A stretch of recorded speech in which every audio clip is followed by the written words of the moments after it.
বন্ধুগণ, আপনাদের সবাইকে জানাই শুভেচ্ছা এবং নমস্কার। ধর্মীয় ব্রতমালায় এবার নিবেদন করছি ষট পঞ্চমী ব্রত বা শ্রী শ্রী লক্ষ্মী বিজয়। এতে থাকছে ব্রতফল, ব্রত নিয়ম, ব্রত উপকরণ, ব্রত কথা, নারায়ণ এবং লক্ষ্মীদেবীর প্রণাম মন্ত্র। ব্রতফল: আষাঢ় মাসে শুক্লপক্ষে পঞ্চমী তিথিতে এই ব্রত পালন করলে মা লক্ষ্মীর দয়ায় তার কোনো কিছুর অভাব থাকে না। ব্রত নিয়ম: ব্রতের আগের দিন নিরামিষ খেয়ে সংযমী হয়ে থাকতে হয়। পরদিন যথানিয়মে ঘট স্থাপন করে ফল ফুল নৈবেদ্য মিষ্টান্ন দিয়ে পূজা করবে এবং পূজা শেষে ব্রাহ্মণকে দক্ষিণা দিয়ে প্রণাম করবে।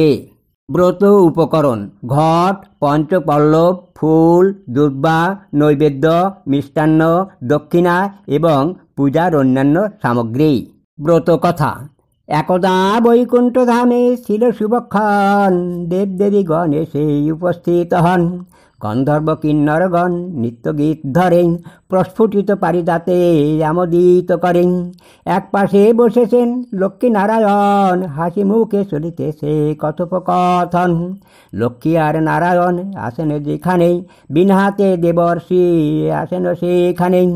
সবক্তি প্রণাম করে লক্ষ্মীনারায়ণে নারায়ণে বললেন মধুর বচনে, এখানে এসেছি আমি ঘুরিয়া ভুবন, একটা প্রার্থনা মোর করুণ পূরণ।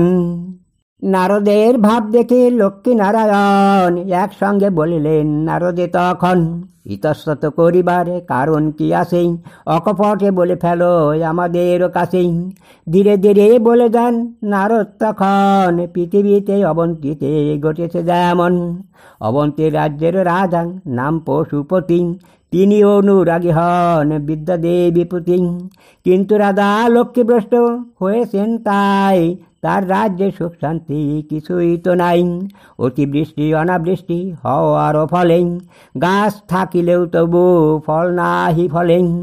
রাজ্য মধ্যে অন্নভাব দেখা দিল তাই, প্রজাগণ রাজ্য ছেড়ে অন্য রাজ্যে যায়। রানীমা লাবণ্যময়ী অতি গুণবতী, আমার নিকট তিনি করেন মিনতি। এমনকি কোনো ব্রত আছে এই ভবে, যা করলে রাজ্য লক্ষ্মীমন্ত হবে।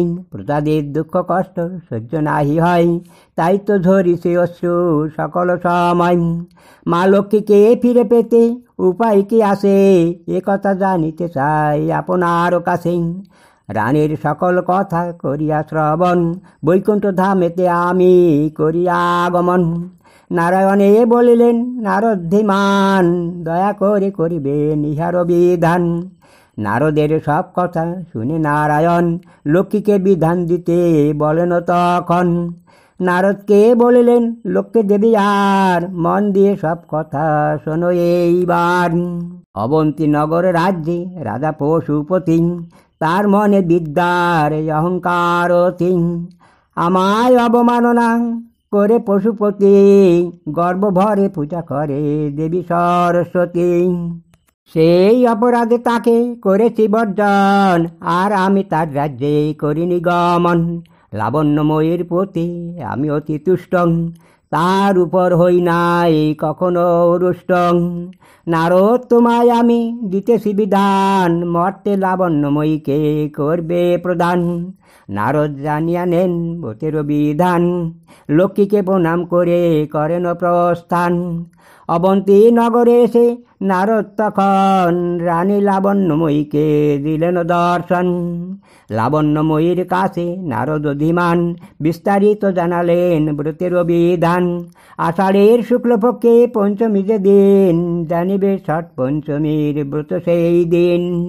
এই ব্রতে লক্ষ্মী দেবীর আগমন হয়, তাই তো অপর নাম শ্রীলক্ষ্মী বিজয়। এই ব্রত করা হলে এই তিথি ধরে, অচল থাকেন লক্ষ্মী ব্রতীদের ঘরে। রানীকে প্রদান করে সকল বিধান, নারদ সেখান থেকে হন অন্তর্ধান। নারদ রানীর কাছে বলেন যেমন, রানীও রাজার কাছে বলেন তেমন। শুনিয়া রানীর কথা রাজার হৃদয়ে, হইল না লক্ষ্মীর প্রতি ভক্তির উদয়। ষট পঞ্চমী ব্রতের মানিয়া বিধান, ভক্তি ভরে রাজা রানী ব্রত করে যান। এই ব্রত সুসম্পন্ন হয় যে সময় লক্ষ্মী দেবীর কৃপা দৃষ্টি দেন সে সময়। এই ব্রত করা হলে কিছুদিন পর ধনধান্যে পূর্ণ হলো অবন্তী নগর। অন্যের অভাবে যারা দূরে গিয়েছিল ধীরে ধীরে তারা সব ফিরিয়া যাচ্ছিল। এর প্রভাবে হলো শ্রীলক্ষ্মী বিজয়। তারপর এই ব্রত প্রচারিত হয়। ব্রত কথা সমাপন হলো এতক্ষণে। সবাই প্রণাম কর লক্ষ্মীর চরণে। নারায়ণের প্রণাম মন্ত্র। নমঃ ব্রহ্মণ্যদেবায় গো ব্রহ্মণ হিতায় জগদ্ধিতায় কৃষ্ণায় গোবিন্দায় নমো নমঃ। শ্রী লক্ষ্মীদেবীর প্রণাম মন্ত্র। ওং বিশ্বরূপস্য ভজ্রাসি পদ্মে পদ্মলয়ে শুভে সর্বতঃ পাহি মাং দেবী মহালক্ষ্মী নমস্তুতে।